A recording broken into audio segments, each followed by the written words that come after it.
down, just give me the meat and potatoes. So today we're going to be talking about Boudica, Queen of the Iceni.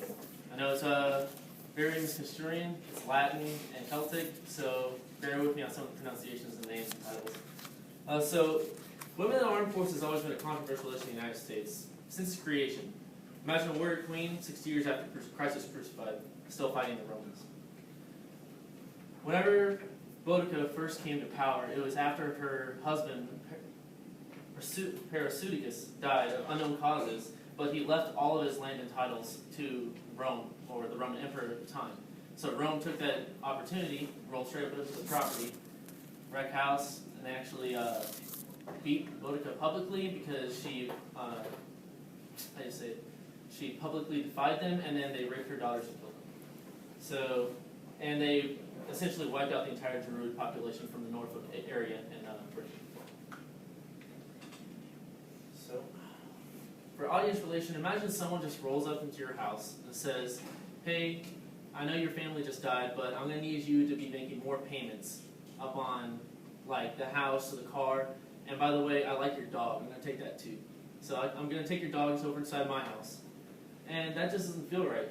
And then as they're leaving, they're like still trashing your house, and they hop inside the car and start doing donuts in the parking lot. And then they just peel out. So everybody's angry at you. Your neighbors are angry at you because this is happening, and they're angry at the people who came in. I believe that when anyone is pushed so close to the edge, they have the right to defend themselves and the property, no matter the sexual orientation, race, religion, or their gender. I myself served to help those who were less fortunate so they could have someone who could knock back onto that person's front door in those dire circumstances. Boudica's victories and defeats symbolize a greater purpose of oneself and duties. Her uniting of the Britannic tribes was the first significant loss Rome faced in its final years, ultimately plunging the European tribal world into the medieval era. Today we're going to be going over the controversial history of Boudica, Queen of the Iceni, its rise to power, her short-lived campaign, and how her struggle affects society today. To begin with, we're going to start with Boudica's rise to power.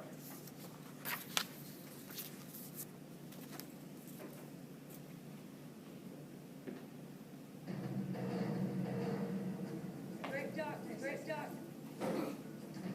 Threatens to consume us all. Great darkness has come. There are two windows open. Threatens to consume us all. Humans from our land!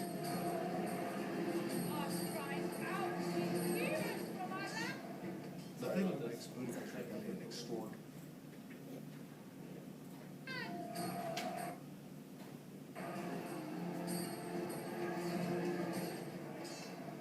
The thing that makes Boudica's rebellion extraordinary is that it was led by a woman.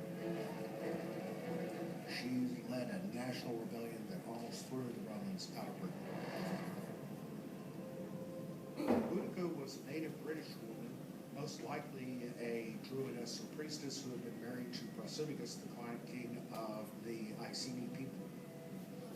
When Prasutagus dies, the Iceni are left in an incredibly dangerous position. The Romans saw the death of Prasutagus as an opportunity to seize the Iceni lands. They made the kingdom their own and forcibly incorporated it within the empire. Boudica at this time is grieving. She's got two young daughters that are probably grieving as well. The arrival of Roman troops on her doorstep causing havoc would have been quite distressing and probably unexpected.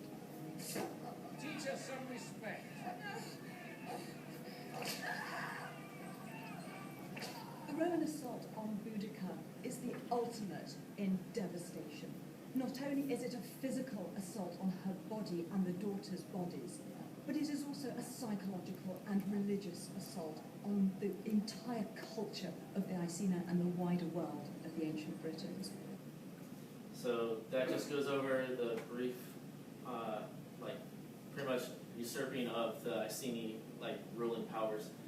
So, we'll go back over here. So Boudica was not always the warrior queen. Through what little information that was kept of her history, we know that Boudica lived happily under Roman occupation with her family by her side, while her husband, Perseudicus, ruled as the king. That was quoted by Davies in his book History of Wales in 1990, and that was published in London. So, moving on. Boudica had more than just caused of the humiliation brought to her people after Perseudicus' death, so them ransacking her property.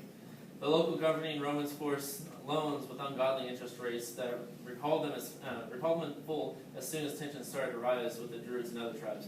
That was quoted by Sir James Rees in 1980 whenever he wrote Celtic Britain for the General Literature Committee, Society for Promoting Christian Knowledge. All of Boudicca's estates were seized by the Romans, and their household was made to slaves or put into serfdom. The once prosperous Iceni then began revolting into small-stage skirmishes and amassed an army well over 80,000. Boudica was chosen out of all the tribal leaders to be the supreme commander of this massive united force. They looked past her being a woman and saw her raw leadership capability. Now that we've covered the cause and effect of why she revolted, let's look to what she did with her army. So in her campaign, there were three villages, and between 70 and 80,000 people were said to have been killed. So the momentum Boudica's army used from their victories followed to Colchester, Londinium, Brillium, marking huge defeats for the Roman 9th Legion, leading to the decimation shortly after the sacking of Londinium. That was quoted by Sir Williams, 2006, in his book Battlefield Britain, and that was published in London as well. The Roman 14th Legion now had to make its final stand against Britain's horde of now estimated 230,000. So as they're going through sacking all these cities, they're gathering more and more supporters because everyone's angry of the atrocities that the Romans have been putting onto them for the past about 1,000 years. And these next two citations were actually first count historians, Roman historians, who were there with the actual war party. So Tacitus, his works were translated in 1988 from Latin, and that was put in Agricola, in his book Agricola, and that was translated in Edinburgh, United Kingdom, and then also Dio, that was translated in 1925 Roman History, Volume 7, and that was translated in Florence, Italy. Boudica's armies blocked their own escape by forming a line of wagons to the rear of the formation to block the Roman escape. They also had their families stationed on all the back of the wagon line, kind of as like an audience to watch the defeat of the Romans. Boudica's army was essentially destroyed after having major victories against Romans. Nonetheless, they proved to Rome that Britannia would never be fully conquered, and that proved that Britannia would also never bring up a big army ever again. Those who survived were forced into slavery or forced to live under the humiliated Roman army under martial law. Boudica's death was actually never recorded. They can't tell if she was actually killed on the battlefield. She was ashamed she went to the mountains and killed herself. But it's said that the Celtic tribal leaders actually fell upon her at the end. So her effects on society today. This is actually a statue of Boudica, and it's actually right near the main train station in London. I forget what it's actually called right now.